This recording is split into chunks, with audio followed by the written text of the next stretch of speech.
Magandang gabi mga boss, no? So, ayan, medyo malapit-lapit na rin kami matapos. Nagta-tiles na kami. Ayan. So, naglatag na yung kapatid ko ng 60 by 60 na tiles. At, konti na lang. So, ilang siroho na lang ito. Ilang buo, tapos siroho. Ayan. 60 by 60 ang kinabit ng may-ari. At kulay puti. Tapos yung hagdanan namin. Nabuko na yung hagdanan mga boss. Ayan o. Bakal yan siya. Angle bar. Tapos binuhusan. Tapos nilagyan ng tiles. Alright. Tapos tong lababo namin dito. Okay na ito. May tiles na rin yan. Pati yung kusina. Medyo madilim lang. Walang ilaw. Yung CR. Ay kanina ko lang po natapos yan. Medyo critical tayo dyan. Ang iniduro natin ay kabit ko na rin kanina. Pasilip ko sa inyo mga boss. Madilim lang, no? Wala pa tayong ilaw. Pero may mga outlet na tayo. Yan. Lawan natin. Yan. Okay na yung tiles niya sa CR, yan. Ang kanyang mga tiles kasi dito, puro mga pinagtabasan, no? So, ginawan ko na lang siya ng design. Iba-ibang kulay. Yan. Nirambol-rambol ko na kasi nga importante ma-tiles at magamit yung tiles na mga pinagtabasan. Sayang din naman kasi. Okay, so ito ay papalitadahan ito para hindi lumutang. Okay, so yan yung ating project mga boss. Alright. Ito yung pinto niya. Bago yan. Tapos yung tiles dito sa baba, sa flooring, okay na rin. Okay na rin yan. Kung ano yung kulay ng tiles dito sa CR, yun din yung tiles na kinabit namin dito. Tapos yung lababo, ayan yung kanyang lababo mga boss. Yan, kapatid ko ang nag-tiles niyan. Okay. So, hindi naman siya ganun kaganda pero pwede na rin. Kaysa naman hindi magagamit yung tiles. Sayang. Pero ito, bahala na si Batman kung kakapak ba yan o hindi.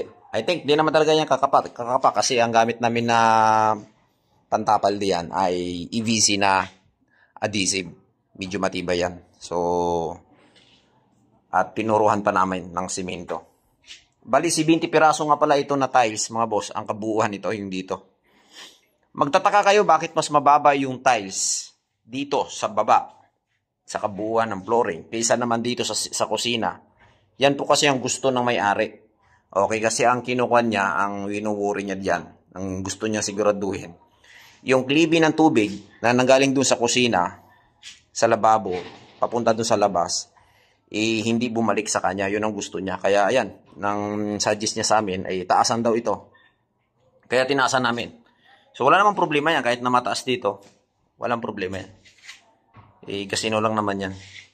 So maganda talaga siya pag naka-tiles. Makintab ito mga boss. Yung tiles niya madulas. Ayan o. Para kang nasa opisina ka. Okay, so hanggang dito na lang muna yung aking vlog. Pasensya na. Hindi tayo nakapag-vlog mga boss. Kasi nga sobrang busy tayo. Kaya medyo upan tayo masyado sa pagbablog.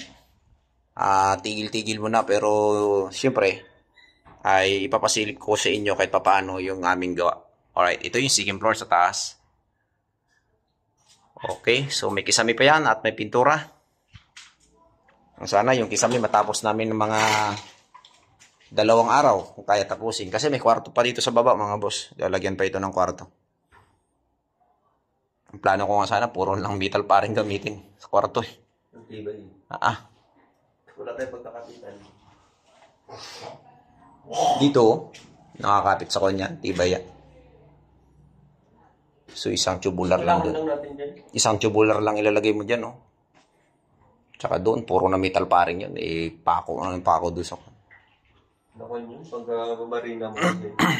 Wala kasi yung boss namin mga busing no na umuwi ng Bicol. So tayo ngayon ang napagkatiwalaan dito kung paano gagawin. Pero okay na ito. Siguro sa pagdating niya by Sabado ay matutuwa na siya kung makikita niya to ay naka-tiles na. Baka madulas siya. So bibiruin mo, boss, dandaan ka baka madulas ka mo diyan. Mga boss, hanggang dito na lang muna yung aming vlog, yung aking vlog kasi nga uwi na kami, gutom na. Time check ay ang oras ay 7:30 ng gabi. So, mega love shoutout. Magandang gabi na sa inyo mga boss. Ingat kayo palagi. God bless.